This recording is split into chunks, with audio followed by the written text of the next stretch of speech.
Hi, I'm Dr. Andrew Huberman. I'm a neuroscientist and tenured professor in the Department of Neurobiology at the Stanford University School of Medicine. My laboratory studies brain function, behavior, and how our nervous system adapts to experience, including stress, focus, sleep, vision, and neuroplasticity. Let's get something clear right now. You were not born to shrink into your surroundings. You were meant to win, and when I say win, I don't mean beating someone else. I mean unlocking the absolute ceiling of your potential. But here's the problem. Most people walk through life like they're asking for permission to be great. They don't act like winners because they haven't trained their mind and body to believe they are. So let me tell you what winners do differently and how you can wire your system, your brain, your body, your daily actions to act like you were meant to win. Your brain releases a cocktail of neurochemicals, dopamine, norepinephrine, and endorphins, that tell your system this stress was worth it.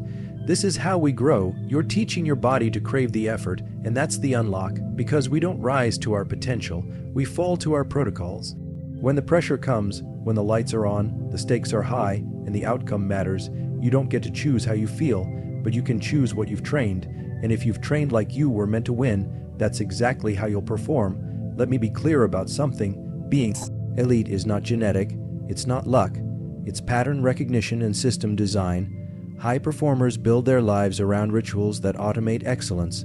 It's not about willpower, it's about structure. It's about creating conditions that make the right choice the easy one. Think about your environment. Is your space set up to support your goals? Is your schedule built around your priorities or your distractions? Are you surrounding yourself with people who reinforce the identity you want to build, or people who drain it? Your brain is always adapting to the signals you give it. And your environment is one of the most powerful signals. Visual clutter spikes cortisol. Scattered routines lead to scattered results. Every piece of your setup should answer one question. Does this move me closer to the person I'm trying to become? And the person you're becoming, that future version of you, isn't just a dream. It's a neural target. The brain is constantly trying to predict where you're going, what matters, what's safe. If you consistently act in alignment with that future version, your system will begin to reorganize itself. To match, you don't have to be perfect. You have to be predictable to yourself, trustworthy to your own nervous system. And that starts with simple, clear behaviors. Waking up when you said you would, doing the work without bargaining, choosing the workout instead of the excuse. Small actions done daily in high integrity. That's the real confidence formula. And confidence matters not because it feels good, but because it makes you dangerous, not in an aggressive way, but in a capable way. When you walk into a room and know that you can deliver under pressure, that changes everything. Your voice, your posture, your decisions, they all sharpen, people notice, opportunities shift, and it all starts with keeping promises to yourself. Let's talk about one of the most underused tools in human performance: intentional recovery. Most people think rest is the opposite of work. It's not. It's the partner of work. Focus and rest form a cycle. If you don't rest with as much intention as you work, your progress plateaus. Sleep, for example, isn't optional. It's not a luxury. It's the foundation of plasticity. During deep sleep, your brain literally prunes and strengthens neural connections. The reps you did during the day don't solidify without quality sleep. Without enough rest, your brain doesn't wire for growth, it wires for survival. The same goes for nutrition, movement, and sunlight. You can't outwork a dysregulated system. If your hormones are off, if your glucose is spiking all day, if your circadian rhythm is out of sync, your motivation isn't going to save you. Winners know this. They design their physiology for high output. That means getting morning sunlight within 30 minutes of waking, moving their body first thing to signal alertness, hydrating early, front-loading protein, avoiding dopamine hijacks, endless scrolling, sugar hits, shallow validation. These aren't just wellness tips. They're performance levers. Pull the right ones, and your whole system comes online. Here's another misunderstood concept. Discipline isn't about restriction, it's about liberation. The more disciplined you are with your actions, the more freedom you gain with your mind. You stop second guessing, you stop negotiating, you move with clarity. People think discipline is exhausting. It's the opposite. Disorder is exhausting. Decision fatigue is exhausting. Inconsistency is exhausting. When you build structure, you reduce noise. You reclaim energy. Let's talk about fear, because it's coming. Fear is not the enemy. Misinterpreted fear is. Your amygdala's job is to flag uncertainty and keep you safe. But if you don't regulate that signal, you panic or freeze. You reinforce the belief that stress is danger. High performers reframe fear as data. They use breath work to calm the body, then ask, what is this fear trying to protect? Is it fear of failure, judgment, rejection? Then they take action anyway. Why? Because courage isn't the absence of fear, it's the willingness to act while afraid. And every time you do that, you prove to your nervous system that fear is not a stop sign. It's a green light for growth. You cannot selectively numb fear. If you avoid fear, you also avoid excitement, purpose, and progress. So you lean into the edge. You get used to the sensation of I might fail. And you do it anyway. That's what separates the top 1% from the rest. They are willing to be seen trying, willing to stumble, willing to be messy in public, because they know that volume of action beats perfection of planning. Action builds feedback. Feedback builds refinement. Refinement builds excellence. The average person waits for the perfect moment. Winners make the moment perfect through preparation and presence. And presence true, dialed in, laser focus is a trainable skill. Your brain wasn't designed for multitasking. It was designed for sequential, high-concentration effort.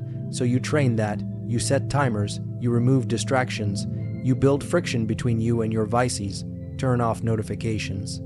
Use website blockers, protect your mornings. Every distraction is a dopamine leak, and dopamine isn't just about pleasure, it's about motivation, drive, future orientation. Leak your dopamine too often, and your drive flattens, so you protect it like gold. You earn it through action. You build a system where your brain wants to work because it's rewarded by progress, not passive hits. Let's zoom out for a second. What's the real goal here? It's not just to win. It's to build a life that aligns with your values, your identity, your deepest potential. And that life isn't created in one breakthrough moment. It's sculpted brick by brick through consistent action. That's the formula. Clarity, action, feedback, adaptation, repeat.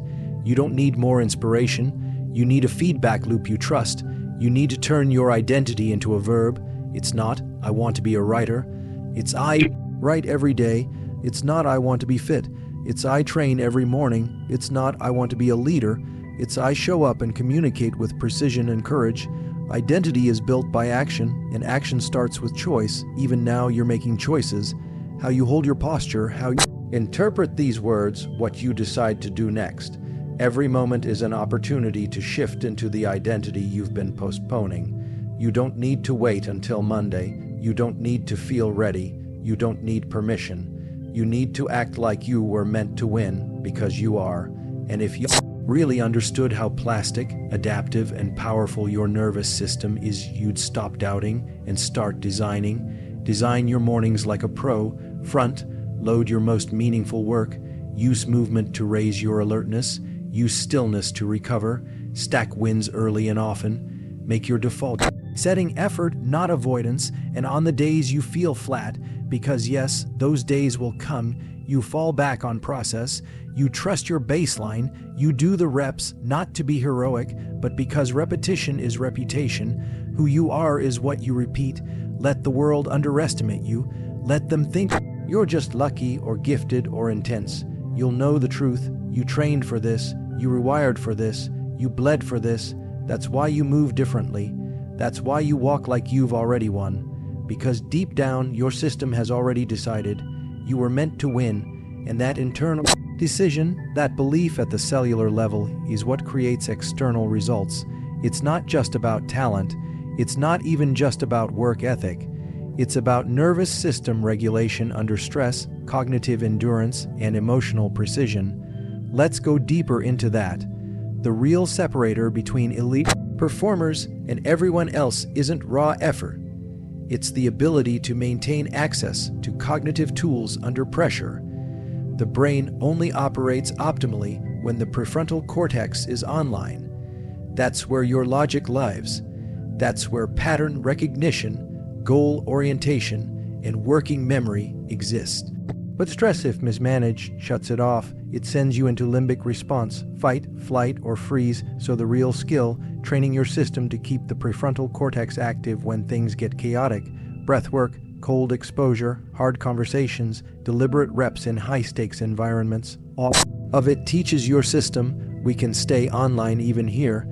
This is why emotional regulation is not soft work. It's performance hardware.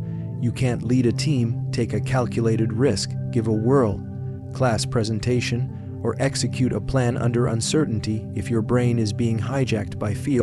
Loops or anger spirals. Emotional control is mechanical. It's biochemical. Learn to ride the wave of emotion without letting it steer the ship. That comes through exposure, repetition, and recovery, not escape. Understand this. Your body is constantly reading your thoughts. Your biology listens to your beliefs. If you constantly run a script of "I'm overwhelmed" or "I can't do this," your system responds accordingly by downshifting energy, limiting risk, reducing focus. Your physiology obeys your dominant narrative. That's why self-talk isn't woo, it's wiring. If you can change the inner language from threat to challenge, your system mobilizes strength, creativity, and clarity. That's the stress response working for you instead of against you. Say it to yourself, "This is hard, but I'm built for hard things." Repetition rewires. When the default narrative is strength, your nervous system stabilizes under load.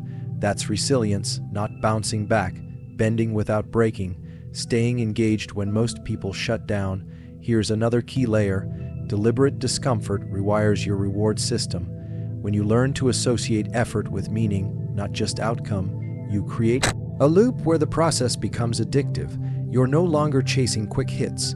You're reinforcing a deeper identity. I do what matters, even when it's hard. That changes how you show up in every room. You're no longer chasing energy. You're creating it.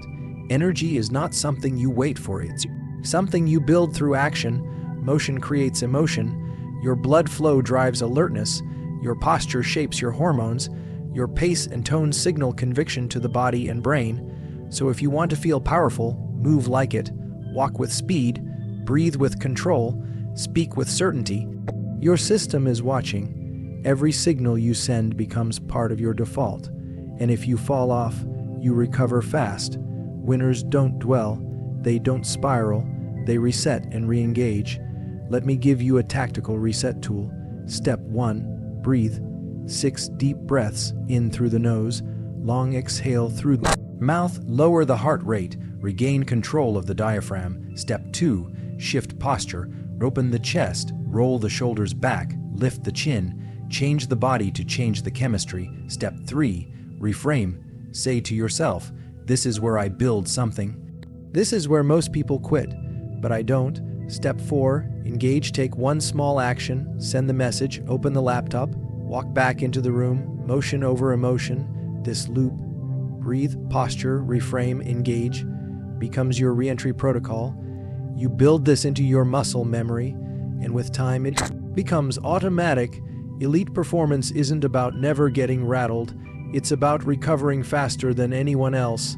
Let's talk about input vs. output ratio. Most people consume far more than they create. They binge content, scroll endlessly, overthink endlessly, but act rarely. That creates cognitive bloating. Too many ideas, not enough action. Winners reverse this. Their default mode is output: writing, building, practicing, speaking, shipping. Every output trains circuitry. Output creates identity. Output forges confidence. If you're reading 5 books but not applying one concept, you're losing. If you're studying success but not executing, you're creating emotional dissonance. Action first, theory second. The battlefield doesn't wait for you to feel ready. You sharpen your blade in motion. And while we're here, consistency beats intensity every single time. One great workout doesn't change your body. One perfect speech doesn't define your career. One burst of energy doesn't build legacy. But daily execution over time with precision that rewires everything. The brain changes through what's called long-term potentiation, repeated activation of the same circuits until They become dominant pathways. That's how skill becomes instinct. You want to make execution your default, then automate the first 90 minutes of your day. Set your system up before you go to bed, what you're working on, what you're wearing, what environment you're stepping into. Wake up, hydrate, move, expose your eyes to sunlight, then go. Get your first win before the world gets noisy.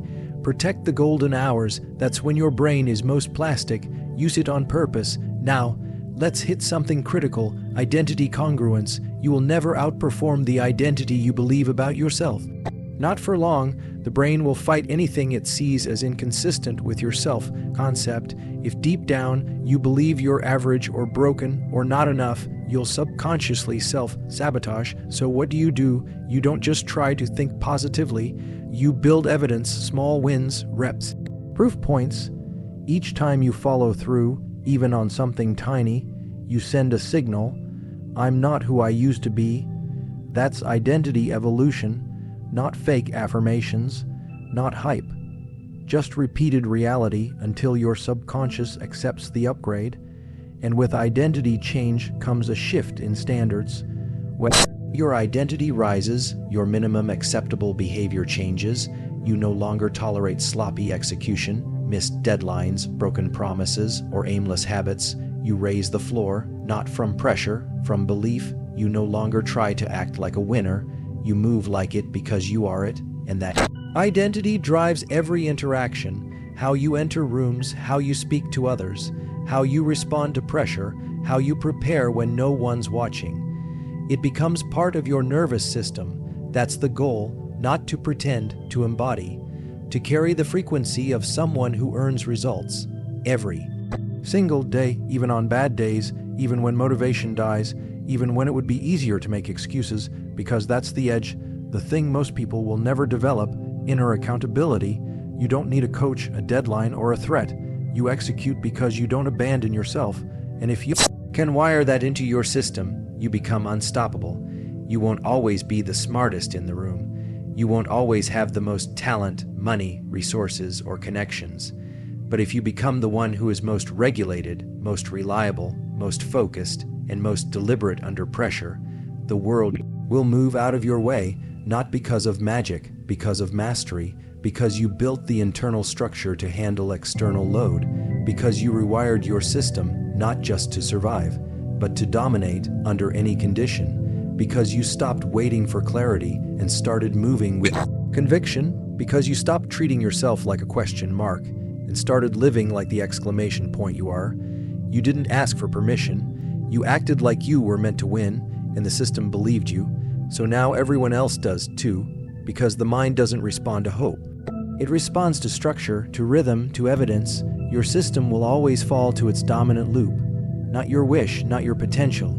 Your loop, your baseline habits, your morning protocol, your relationship with resistance.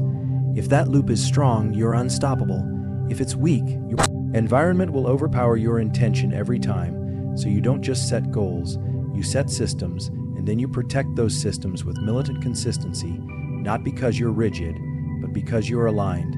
There's no need to debate what matters when your identity and calendar are already in agreement. Let's talk about urgency. Not anxiety, not panic-focused urgency. That shift where you operate like it matters, like time isn't endless, like the opportunity might close, because it will. The brain has something called the salience network. It decides what gets your attention. Winners train theirs to light up when opportunity arrives, when focus is needed, when growth is available. Losers ignore the moment. They put it off. They overthink. They get high on the fantasy and low on the execution. So how do you sharpen salience? By linking your goals to cost and consequence. What happens if you don't move? What happens if you never become who you're capable of being? Make that real. Regret is one of the brain's strongest long-term signals. Use it as fuel. Look forward 10 years. Will your current habits be something you're proud of, or something you'll pay for? That clarity lights the fire. Here's a tactical exercise. Every morning, before you start anything else, ask, what matters most today? What would the best version of me do first? What would I regret not doing by tonight? Write it, say it, then execute it. Train your attention to serve your future, not your feelings, because feelings are inconsistent. Direction isn't, and here's the truth. You don't owe your feelings a vote. You owe your mission discipline. Feelings are weather. The mission is the mountain. Now let's talk friction. High performers reduce friction for the right things and increase friction for the wrong things. They automate good decisions. They make bad ones harder. Put your phone in another room. Schedule deep work during your prime hours. Use prep time to eliminate excuses before they appear. Willpower is a myth. Architecture beats impulse. If you want to read more, put the book on your pillow. If you want to train more, keep your shoes by the door. If you want to create more, block the calendar before someone else does. You don't wait for time, you take it. And if someone says you're obsessed, that's a compliment. Obsession is what it feels like when alignment hits execution, when your internal world finally moves in sync with your outer choices. Now, let's hit failure, not in the abstract, in the real, because if you're playing to win, you're going to hit walls, you're going to fall short, you're going to look foolish, sound unsure, miss the mark. But here's the science. Every failure, if properly framed, enhances neuroplasticity. The emotional spike increases memory. Your brain wants to learn in those moments, but only if you stay open. Most people fail and shut down. Winners fail and get fascinated. They ask, what did this teach me? Where was the breakdown? What can I improve? That mindset creates growth loops. You don't need fewer mistakes. You need faster adaptation. Make failure cheap. Make feedback immediate. Make the next action obvious. This is how systems thinkers rise. They're not better. They're better at debugging, and they don't personalize failure. They operationalize it. They say, that version of me didn't win. Good. Now I can upgrade. It's not ego, it's iteration, because high performers don't chase perfection. They chase progressive precision. They sharpen the blade. They log the reps. They keep moving forward, especially when it hurts. You want an elite edge. Make pain informational, not emotional. Reframe every challenge as training data. That hard conversation, communication rep, that financial mistake, strategic rep, that missed deadline, time management rep. Everything is feedback. Use it. And when it gets hard, when the pressure builds and the doubt creeps in, you anchor back to the one question. That cuts through everything. What would the winner do right now? Not what feels good, not what's easy, not what your fear says. What would the winner do? And then you do that, not because it's glamorous, because it works. Reps over romance, direction over drama, output over optics. Now let's zoom out to the long game, because this isn't about the next week, month, or even year. This is about trajectory. You are playing a 10-year game, a legacy game, and in that game, patience becomes a weapon. Not passive patience, strategic patience. You execute daily with urgency, but you measure with perspective. You don't need it to go viral tomorrow. You need it to compound every day, because here's the math. 1% better each day equals 37x improvement in a year. That's not a metaphor. That's exponential growth. That's compounding behavior. That's how empires are built. Quietly, daily, in the dark, when no one's clapping yet. And when people ask, how did you do it? You won't say luck or talent. You'll say, I stopped breaking promises to myself. That's the unlock. Self-trust as the foundation of everything. You don't need hype. You need history, a track record of follow-through, a quiet confidence that says, I don't flinch. And how do you build that? By doing hard things on purpose before you have to, by seeking resistance, not avoiding it, by leaning into discomfort like it's a teacher, not a threat. You don't wait to get picked. You pick yourself every single day, because eventually the world will reflect back what you've been broadcasting all along. The results, the respect, the leadership, not because you asked for it, because you became it.